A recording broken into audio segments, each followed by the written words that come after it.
대통령께서는 앞으로 가급적 이념 문제에 대해서는 한 발짝 물러나 주시기를 부탁드립니다. 그것은 국정의 최고 책임자로서 대통령이 취할 자세가 아니라고 생각합니다. 아무리 방향이 옳더라도 지금 중요한 것은 방향과 내용을 담는 메시지고 형식이라고 생각합니다. 대통령의 메시지는 무엇보다도 온화해야 합니다. 네, 후보자님. 2004년 10월 28일 국회 대정부 질문이었습니다. 그때 여당 의원으로서 이런 말씀하셔가지고 당시 출입기자였던 저를 비롯해서 정말 많은 사람들이 감동을 받았습니다. 우리가 하고자 하는 건 변화와 개혁이라고 하셨고요. 그런데도 왜 국민적 동의를 구하는 일에 그토록 서툴렀는지 가슴 저리게 반성해야 된다고 하셨습니다. 또 개혁과 혁명은 대단히 다르다 이런 말씀도 하셨습니다. 후보자님, 이 말씀 지금도 동의하시죠? 예. 네. 자, 그렇다면 후보자님, 지금 더불어민주당에서는 가령 검수완박 이런 거를 개혁이라고 하고 있습니다. 이거 개혁 맞습니까? 조금 예. 네, 검찰 수사권을 완전히 박탈하고 검찰의 어떻게 보면 기능을 무력화하는 것을 개혁이라고 하는데 후보자님 동의하십니까? 지금 예 완전 박탈한 거 아니지 않습니까? 의원님? 완전 박탈하자고 지금 추진하고 있지 않습니까? 아마 당이 그런 입장을 정한 것 같지는 않고요. 일부 의원님들이 개인 의견인 걸로 알고 있습니다. 일부 의원의 개인 의견으로 봐야 됩니까?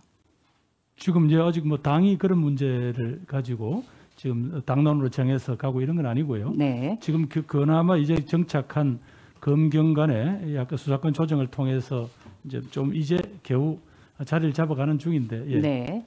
후보자님께서는 그렇게 말씀하셨지만 예. 이번에 더불어민주당의 신임 지도부로 선출된 분들은 대부분 그런 분들이라는 점을 좀 상기시켜드립니다. 자, 후보자님께서는 열린우리당 시절에 국회 대정부 질문에 많이 서셨어요. 좋은 말씀 많이 해주셨는데 당시에는 대통령 임기 3개월을 남겨놓고 이런 말씀하셨습니다. 거국 중립 내각을 구성해야 된다. 공개적으로 호소하셨습니다. 박수 많이 받으셨어요.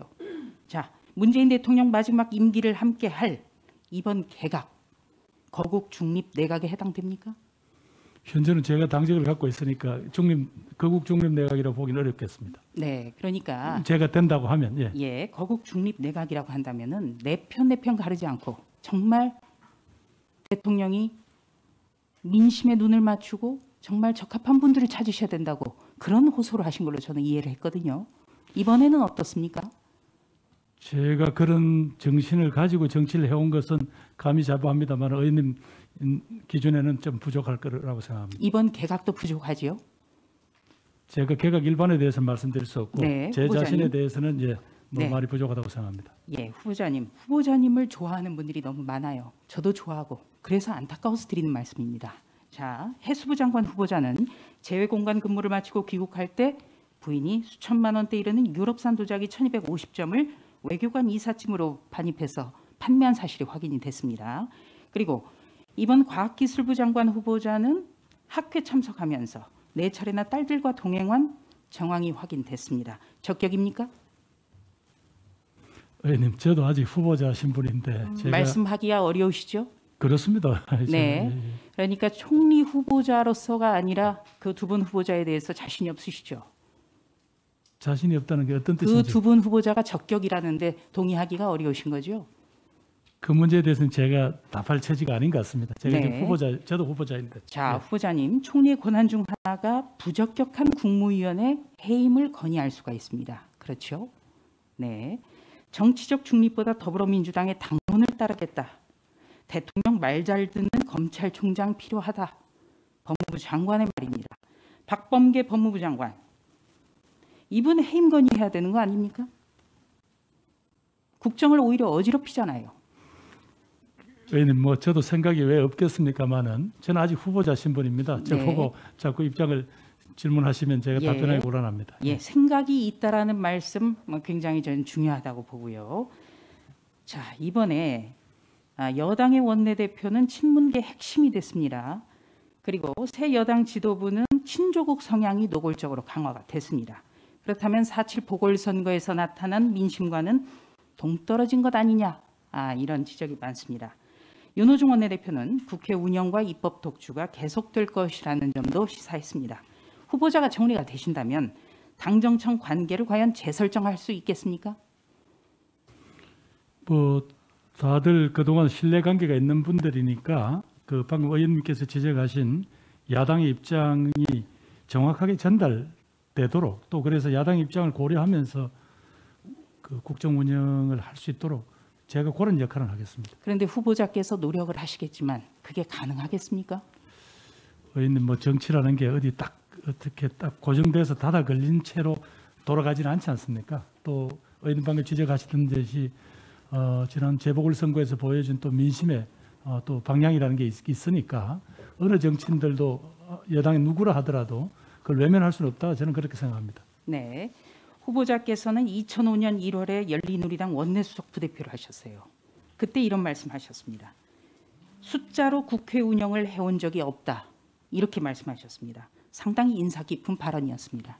그런데 지금 더불어민주당은 의석수를 앞세워서 임대차법, 공수처법 일방 처리합니다. 기립표결합니다. 이거 어떻게 보세요? 조금 그 점에서는 결국은 국민들의 삶에 구체적인 영향을 직접적인 영향을 미치는 그런 법안들은 좀 더 숙성을 시켜서 여야가 대화를 해서 했더라면 국민들도 좀 더 납득시키는 데 도움이 되지 않았을까 뭐 그런 생각은 저는 가지고 있습니다만은. 예. 잘못됐다는 말씀이시군요. 아이고 저 자, 의원님 그렇게 네, 후보자님. 가정지지 마시고. 예. 이번 4.7 보궐선거 여당이 참패를 했습니다. 우리가 이긴 게 아니죠. 중산층과 서민에게 고통만 안겨준 부동산 정책이 최대 피인으로 분석이 되고 있습니다. 그런데 후보자께서는 원칙을 바꿔서는 안 된다. 이렇게 이야기를 했거든요. 무엇을 반성하고 쇄신하신다는 말씀입니까? 원칙이라는 게 기본적으로 이 부동산의 폭등이 결국은 국민의 삶을 피폐하게 할 것이다. 따라서 어떻게든 간에 아까 저희들이 가지고 있는 세제, 공급 정책 또 뭐 이런 부분들을 통해서 적어도 부동산 시장을 안정화시켜야 된다는 저희들의 정책적인 목표와 그 원칙이 허물어져서는 안 된다. 그런 취지였습니다. 여당이 일방적으로 강행 처리한 임대차법과 관련이 있습니다. 잘못됐다면 개정해야 되지 않겠습니까? 의원님, 전월세 3법은 이제 조금씩 자리를 잡아간다라는 그런 통계를 제가 가지고 있습니다. 의원님 혹시 초기에 조금 아마 시장에 혼란이 있었다면 최근에는 이게 상당히 이게 안정되어 간다라는 그런 뭐 통계를 갖고 있는데 그건 나중에 보고 드리겠습니다. 예.